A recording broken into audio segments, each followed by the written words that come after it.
how does a young man, deliberately shielded from the glare of public life for nearly 2 decades, quietly step onto the national stage and fundamentally reshape the narrative of British royalty?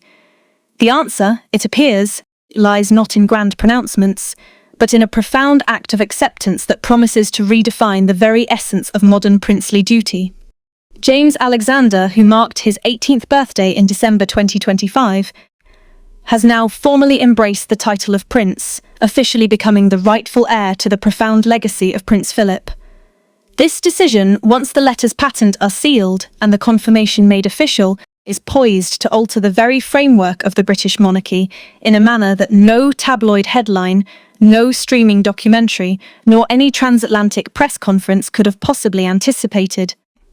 This is a moment that transcends mere legal formality. It represents the closing of a symbolic circle that commenced when Prince Philip, the late Duke of Edinburgh, first initiated a young James into the discipline of fishing on the banks of the River Dee at Balmoral. It is the culmination of a promise articulated not in words but in unwavering service, sealed now by an act of royal duty that resonates with unparalleled depth in this generation. For centuries, the royal stage has seen a procession of heirs, spares, and titled figures, yet the particular resonance of this young man's decision in 2026 has captured the global royal watching community with an almost palpable sense of anticipation. The name itself, James Alexander Philip Theo Mountbatten Windsor, carries an extraordinary weight and significance, with every syllable steeped in meaning. The inclusion of Philip was a deliberate, intentional choice by a family that even at his birth perceived a distinctive quality in this child. Prince Philip, Duke of Edinburgh, served as the defining force within the modern British monarchy for over 7 decades. Functioning as the quiet architect of its internal culture, the enforcer of its rigorous discipline, and the steadfast keeper of its most exacting standards. Though at times subject to press criticism and not always fully comprehended by the public, Philip was unequivocally the structural backbone of an institution that has outlasted empires, having himself endured the crucible of being a prisoner of war. When James now carries that name, Philip, it is far more than a ceremonial designation. It is a covenant, a solemn agreement. Observing this young man, now 18, and standing on the threshold of an official princely title, one discerns the full and profound honouring of that covenant. Among all of Queen Elizabeth II's grandchildren, and of all the children who grew up within the extraordinary orbit of that royal couple, it was James the youngest, the most reserved, and the one intentionally kept from the public eye, who absorbed the deepest tenets of Prince Philip's philosophy. It was James who spent those long, cold afternoons at Balmoral, meticulously learning the art of fly fishing, a peculiarly aristocratic discipline demanding patience, silence, and an absolute, nuanced awareness of the environment. While the other grandchildren fostered their own unique relationships with their grandfather, nurturing distinct memories and inheritances, the bond between Philip and James possessed a singular quality. It was as if the elder Duke perceived in the youngest of the line a temperament that most closely mirrored his own, a rare echo across generations. The actual decision to accept the HRH style by James Alexander is not as straightforward as it might initially appear, serving as a pivotal moment that defines a generation. Under the prevailing letters patent, the legal framework governing royal titles in the United Kingdom, this choice rested entirely with him. He was under no obligation to become a prince simply by virtue of reaching 18 years of age. The entitlement existed, but its exercise was a deeply personal, deliberate, and voluntary act. This precisely is what makes this moment so electrifying in its implications. The question arises, when was the last time a young man of such extraordinary privilege deliberately chose not to immediately claim what was freely available to him? When did an heir to one of history's most powerful names effectively state, "I will accept this title when the institution genuinely requires me to, not when my personal desire for status dictates it"? This is precisely the path James Alexander has taken. For years following his eligibility, whispers within the Golden Triangle, the administrative heart connecting Buckingham Palace, Clarence House, and Kensington Palace, remained consistent. James was observing, learning, and patiently waiting. He steadfastly refused to rush towards power simply because it lay within his grasp. This fundamentally distinguishes James Alexander from virtually every other royal narrative that has dominated headlines over the past decade. The prevalent global narrative often centered on the inverse impulse, the drive to demand, to claim, to announce, and to insist upon recognition. What unfolds now, in the spring of 2026, is a powerful counter-movement to that prevailing trend. It is quiet, meticulously deliberate, and possesses an almost shockingly mature gravitas, effectively redefining the very meaning of being a prince in the 21st century. No comprehensive discussion about James can proceed without acknowledging the woman universally considered by serious royal commentators in Britain today as the true architect of his exceptional character, Sophie, the Duchess of Edinburgh. This woman, once described within palace circles as the late Queen's favoured daughter-in-law, made a decision at the very outset of her marriage to Prince Edward that was so radical, so profoundly contrary to established royal norms, that it caused considerable contemplation from Buckingham Palace to St James's. Sophie and Edward consciously decided that their children would not be styled as His or Her Royal Highness. They would not carry princely titles into childhood. Instead, they would be raised as the children of an earl-grounded, ordinary in the most positive sense of the word, equipped to navigate the real world without the automatic deference that a royal title intrinsically commands. This strategic choice holds immense significance, for it meant that for the first 18 years of his life, James Alexander was compelled to earn his place in every room he entered. He could not rely on the inherent magic of a title to effortlessly open doors or command respect. Instead, he had to deploy his intellect, his manners, his intrinsic character, and his genuine engagement with the world around him. He experienced public transport, waited in queues, and learned to converse with individuals from all walks of life, unhindered by the invisible barrier of royal entitlement that often separates the monarchical from the mundane. This upbringing profoundly shaped his psychology, creating a distinct divergence from a child raised to believe, "You are a prince, the world will naturally gravitate towards you." Instead, James was instilled with the understanding, "You are a citizen with an extraordinary legacy, and you must prove yourself worthy of it every single day." This bedrock of lived experience forms the granite foundation upon which James Alexander's character has been meticulously constructed. Sophie's brilliance, and it truly is brilliance, lay in her foresight that the monarchy of the future would require more than the mythology of the past for its survival. It would demand authentic individuals, people who truly understood the world, who had actively participated in it, rather than merely observing it from a ceremonial balcony. Through her method of raising James, Sophie has produced precisely such a royal figureon whose authenticity stems from having been rigorously tested by reality. As he now steps forward to embrace the full weight of his title and legacy, that authenticity stands as his most potent asset.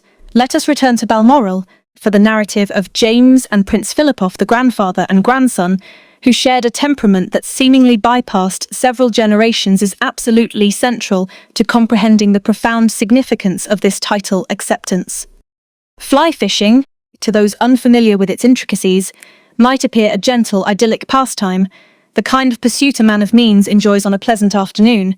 In truth, it stands as one of the most demanding and philosophically rich disciplines embedded within the British aristocratic tradition. To successfully fly fish demands standing in often freezing water for prolonged periods, meticulously calculating the precise speed of the current beneath one's feet, the direction of the wind, the subtle angle of light on the water's surface, and the intricate movements of the surrounding ecosystem. It requires absolute, profound silence, not merely physical stillness, but a stillness of mind. Any tremor, any impatience, any extraneous sound, and the fish vanish. The river, in its profound wisdom, yields nothing unless one is still enough, patient enough, to truly listen. Prince Philip deeply understood this inherent philosophy. He utilized fly fishing not merely as a sport, but as a crucible for the development of character.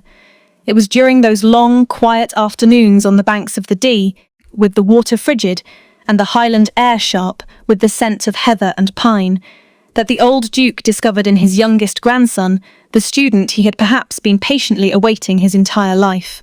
James absorbed every lesson, the profound patience, the necessary silence, the analytical observation of his environment, and the crucial understanding that one does not combat the current but rather reads it, respects its power, and works in harmony with its logic, never against it.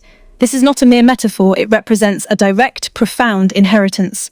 The remarkable stillness that the world now observes when James stands at a state ceremony, that absolute, unshakable composure which has left even seasoned royal correspondents visibly impressed at recent high-profile events, is precisely the stillness he cultivated on that river. The precise way his eyes scan a room, absorbing every detail yet committing to nothing prematurely, that is the very same analytical focus demanded by fly fishing. Prince Philip, through those quiet, profound lessons at Balmoral, did not merely instruct James on how to fish, he taught him the art of leadership. There is something profoundly moving in this continuity. Philip is no longer with us, the world mourned his passing, and the monarchy continues to process the absence of his structural force. Yet, in James Alexander, a direct line of inheritance persists not solely of blood, but of character, of discipline, and of a guiding philosophy.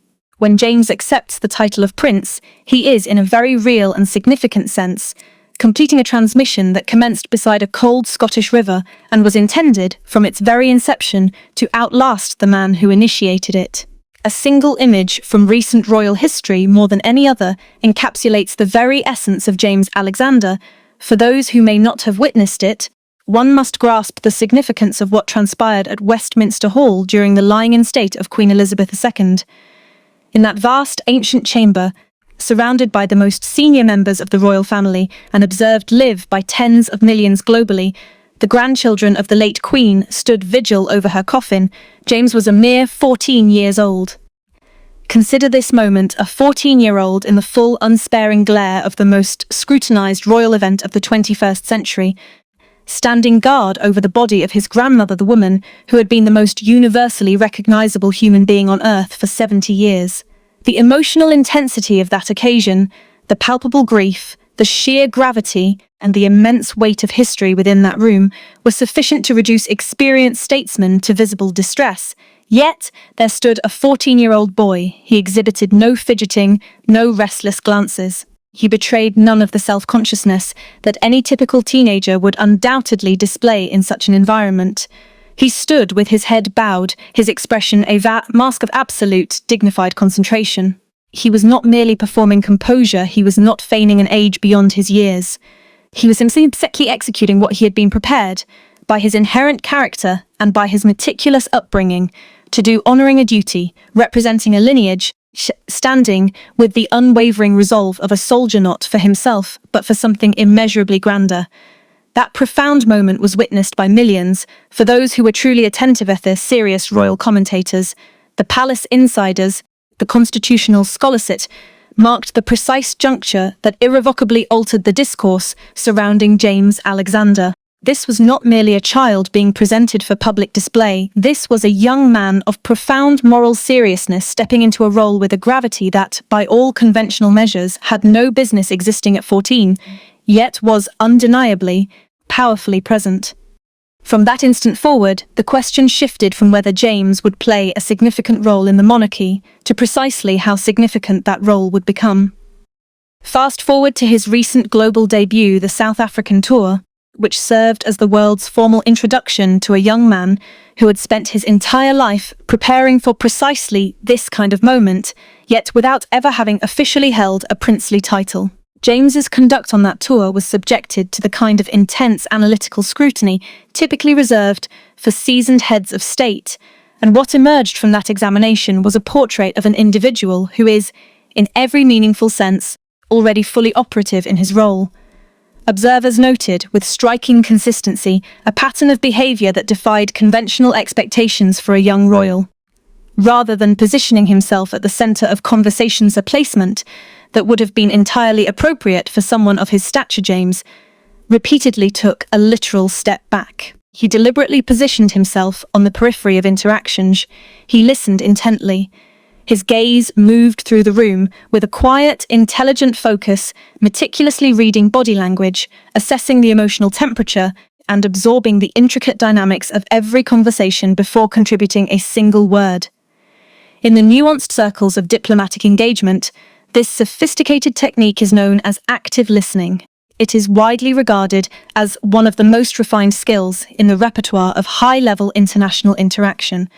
Most professionals dedicate years to developing it, many never fully master its subtleties. Even some of the most seasoned diplomats, globally individuals, who have spent 3 decades navigating complex interactions with heads of state and foreign ministers concede that true active listening often remains elusive, primarily because the inherent pressures of the environment constantly pull one's focus back to oneself, how one is perceived, what one intends to say next, and the impression one is creating. James, remarkably, deployed this skill naturally, instinctively, as an organic extension of his temperament, rather than a learned technique. When he did speak, his contributions were not scripted platitudes or ceremonial pleasantries, they were specific, nuanced observations that demonstrated genuine comprehension and a profound, authentic care for what the other person had articulated. The impact of this approach was extraordinary. Conservation leaders, who had greeted dozens of royals over the years, emerged from their interactions visibly moved by the exceptional quality of James's attention. Local community leaders, who had braced themselves for the somewhat detached politeness characteristic of official diplomacy, found themselves engaged in what felt like a truly authentic conversation with someone who genuinely sought to understand their world.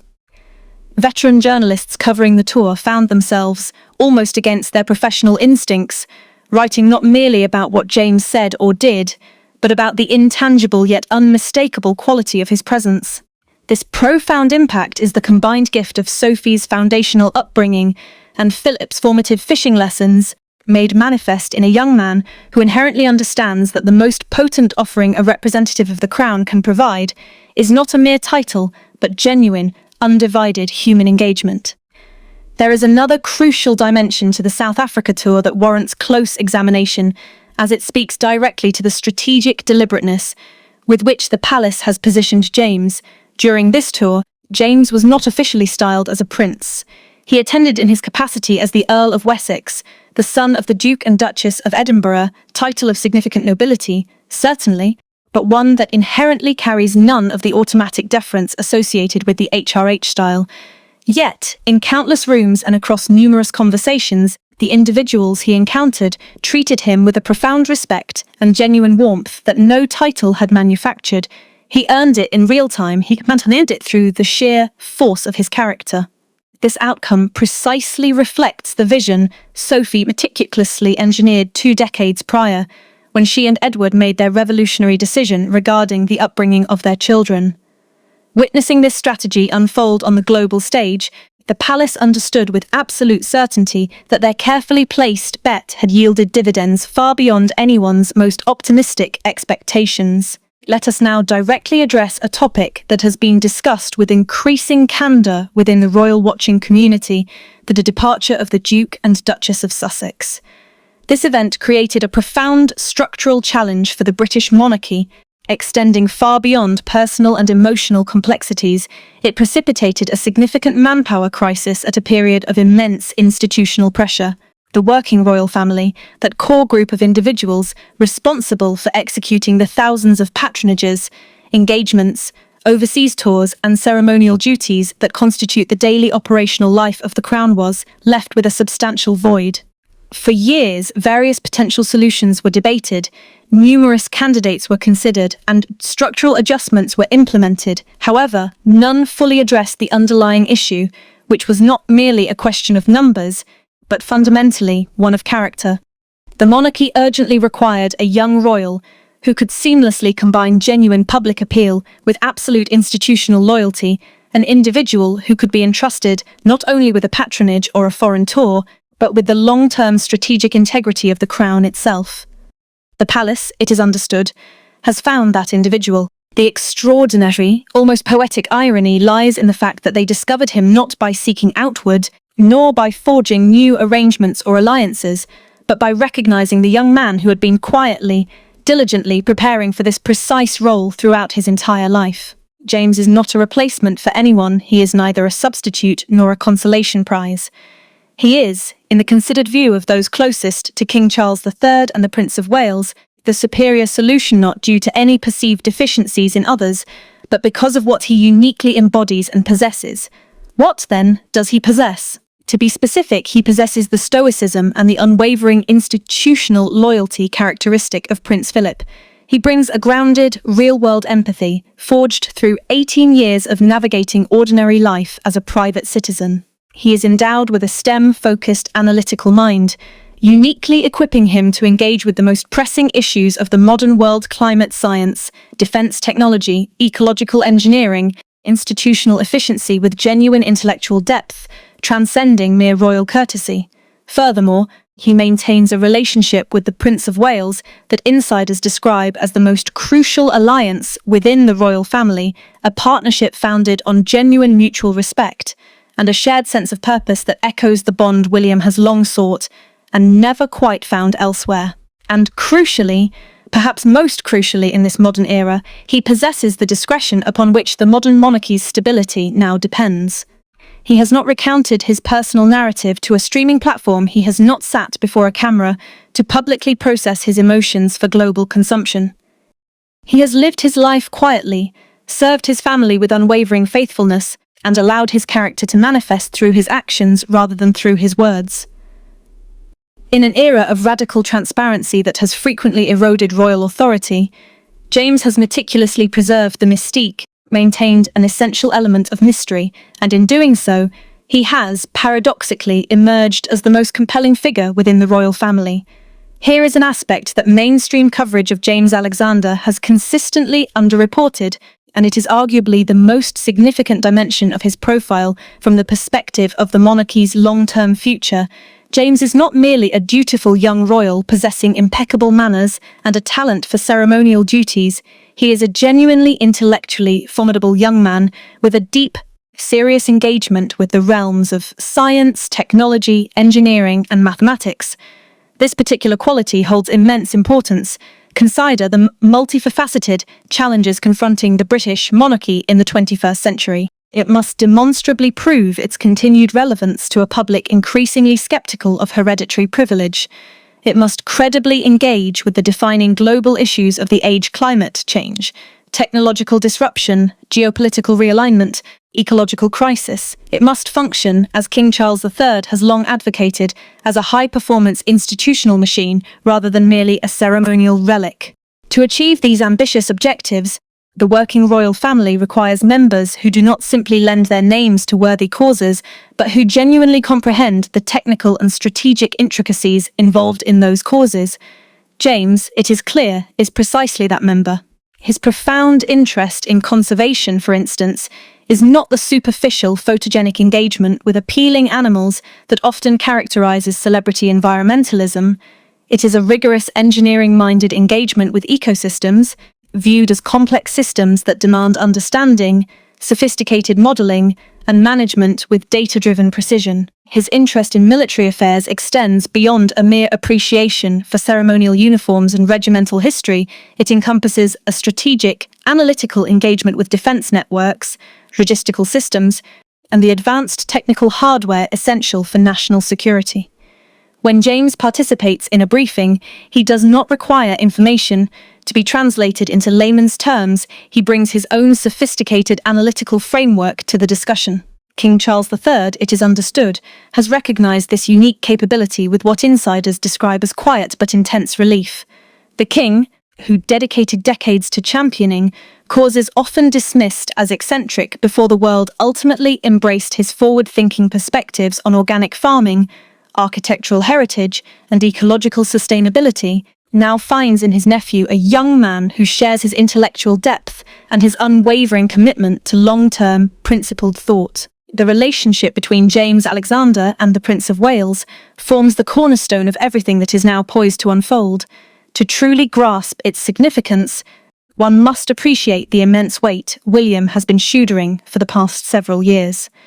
The future king of the United Kingdom is an individual of immense capability and genuine dedication, yet he has also been navigating an increasingly complex institutional landscape with a significantly reduced inner circle.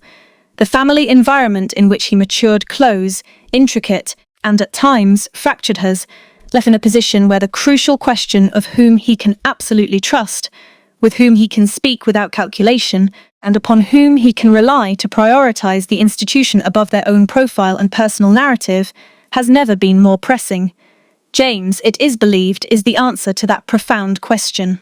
The age disparity between them, nearly 2 decades, might initially seem substantial, yet within the intricate architecture of royal relationships, it is almost ideally calibrated. James is sufficiently young to learn from William, to defer to his authority without fostering competition, and to genuinely look up to the future king as both a mentor and a guiding model. However, he is also sufficiently mature and developed to provide genuine strategic supporto function as a true intellectual partner, rather than simply a deferential junior. This delicate balance is extraordinarily rare, and William has recognized its presence with the clarity of a man who has been searching for it for a considerable duration. Sources within the palace suggest that William has taken a personal and direct interest in James's development that transcends the mere formality of a senior royal mentoring a junior. He perceives in James the spiritual younger brother he lost, not as a replacement for what once was, but as a profound fulfillment of what the role of the loyal royal sibling was always intended to embody. Where previous incarnations of that role were occasionally driven by personal ambition or emotional volatility, James brings something that William has been quietly desperate for: absolute, conscious, freely chosen loyalty rooted not solely in obligation, but in a genuine belief in the institution and a profound, authentic affection for the man who will ultimately lead it. When William eventually ascends to the throne, and that transition, whenever it occurs, will undoubtedly be one of the most intensely scrutinized moments in modern British history, will not face it in isolation, he will face it with James steadfastly by his side. And the world will then witness what the palace already knows with certainty, that the most vital alliance within the British monarchy is not solely between a king and his ministers, nor between a monarch and the press, but between a sovereign and the man who chose, freely and deliberately, against all the inherent temptations of a private life, to stand unequivocally beside him. Consider the historical parallels for a moment, as they are both instructive and sobering. The great monarchies throughout history, those that endured through the ages, were never built upon the singular strength of an extraordinary individual. They were constructed upon intricate systems of loyalty, upon the indispensable relationships between sovereigns and their most trusted inner circles that upheld the institution through inevitable storms. The House of Windsor has understood this theoretical principle for decades. In James, it now possesses this principle in tangible practice: a young man imbued with royal blood, meticulously subjected to royal training, and, crucially, possessing a genuine personal conviction regarding the intrinsic value of what the crown represents. This potent combination has been conspicuously absent from the second tier of the royal family for a very considerable time, and the palace is acutely aware of this fact. This precisely explains why the strategic elevation of James Alexander has been managed with such deliberate, unhurried care. One does not hastily install a load-bearing column, one meticulously ensures it is perfectly positioned before committing the full, immense weight of the entire structure to it. James is now positioned. The weight is coming, and from everything the world has observed, he is more than ready to bear it. So, what are the practical implications now that James Alexander has formally accepted the HRH style and embraced the title of Prince? What specific changes will unfold? What new chapter begins? And what does this reveal about the forthcoming trajectory of the House of Windsor? Firstly, and most immediately, this act completes the constitutional architecture that King Charles III has been diligently constructing since his accession. The King's consistent vision has been a core group of working royals who shoulder the full weight of the institution's public duties. James's formal entry into this inner circle provides precisely the structural reinforcement that the working royal family has required. He is not merely a peripheral figure being added to a guest list, he is a foundational, load-bearing pillar being meticulously installed into the very bedrock of the institution. Secondly, this acceptance triggers a cascade of official responsibilities. Patronages, military affiliations, and diplomatic duties will now begin to systematically flow to James from the existing royal portfolio. His robust STEM background positions him as the natural champion for patronage's most critical to the monarchy's modern relevance, environmental science, defense technology, educational innovation, and infrastructure sustainability. These are not merely decorative roles, they represent active, engaged partnerships between the Crown and the vital institutions that are actively shaping the future of this nation. Thirdly, and perhaps most profoundly, this development transmits a powerful message to the British public and to the wider Commonwealth, a message that resonates far beyond the individual. It articulates that the monarchy possesses the inherent capacity for renewal, driven not by external crisis or pressure, but by deliberate, principled, and long-term strategic foresight. It communicates that there are young individuals within the royal family who deeply comprehend the true meaning of service no as a mere public relations strategy or a vehicle for personal branding, but as a genuine, total commitment of one's life to something immeasurably larger than oneself. The acceptance of the title of Prince by James Alexander is not the conclusion of a story, it is, unequivocally, the commencement of a new one. History, when it reflects upon this moment from the vantage point of decades hence, will undoubtedly recognise it as one of the most significant turning points in the ongoing evolution of the British monarchy in the 21st century. Here, the enduring legacy of Prince Philip is made profoundly new. Here is the stoicism, the analytical mind, the fierce institutional loyalty, the absolute refusal to be defined by celebrity or a manufactured personal narrative, all of it vibrantly alive in a young man who inherited these qualities not merely through bloodline, but through those long, cold, silent afternoons on the river.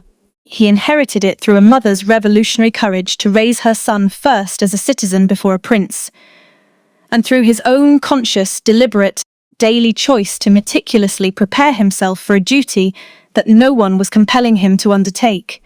Here lies the compelling answer to every profound question the monarchy has confronted regarding its relevance, its durability, and its inherent capacity to adapt without compromising its essential soul. This answer is found not in noise, not in controversy, not in the manufactured drama of transatlantic narratives and streaming confessionals, but here in the quiet, focused, and absolutely devoted young man who has just accepted a title he earned long before he officially bore it. What must not be underestimated is the profound cultural statement that James's title acceptance conveys to an entire generation of young people who have matured watching the British monarchy navigate its most turbulent period since the abdication crisis. For many of them, the dominant royal narrative of the past decade has been a polarized story of either entitlement versus escape of individuals born into extraordinary privilege, either clinging to it or fleeing from it, yet in both scenarios remaining entirely defined by it. James, however, offers something fundamentally different. He presents the compelling narrative of an individual who possessed every conceivable reason to pursue a comfortable, private, unobligated life, and who consciously chose, with full awareness of the inherent cost, to dedicate that life in service of something vastly larger than himself. This is not a narrative of inherent privilege, it is, rather, a profound narrative of sacrifice. In a world increasingly exhausted by the former and deeply yearning for the latter, it is a story that resonates at a frequency far deeper than any mere headline can ever fully capture. The palace, to its considerable and strategic credit, has profoundly understood this. The deliberate, strategic elevation of James has not been orchestrated as a public relations exercise. It has not been adorned with the language of celebrity or meticulously positioned to maximize social media engagement. It has been allowed to unfold organically, at a pace dictated by James's own measured development, in the quiet, dignified register that has always been his natural mode. The world has been observing this unfolding narrative, and what it has witnessed, what it continues to perceive as the profound implications of this title acceptance ripple through the corridors of power, is a young man who renders the often abstract concept of duty not as a burdensome obligation, but as an undeniable calling. That, ultimately, is Prince Philip's most enduring legacy. Not solely the titles, not the numerous patronages, not even the decades of extraordinary ceremonial service are remarkable as all those achievements were.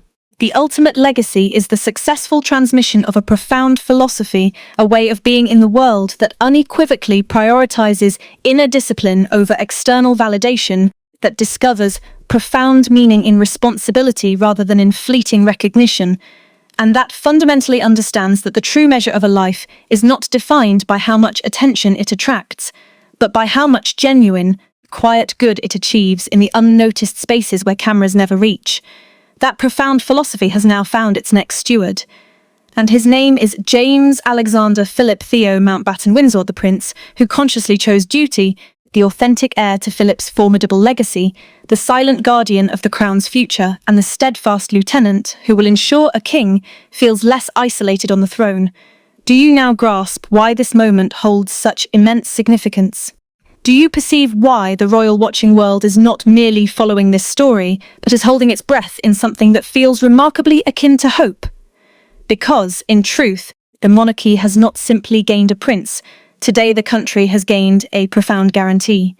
A guarantee that when the next crucial chapter of this ancient institution commences, when the crown eventually passes, when a new king stands in that moment of ultimate vulnerability and immense responsibility, there will be a man standing resolutely beside him who has spent his entire life meticulously preparing to be precisely what the throne needs.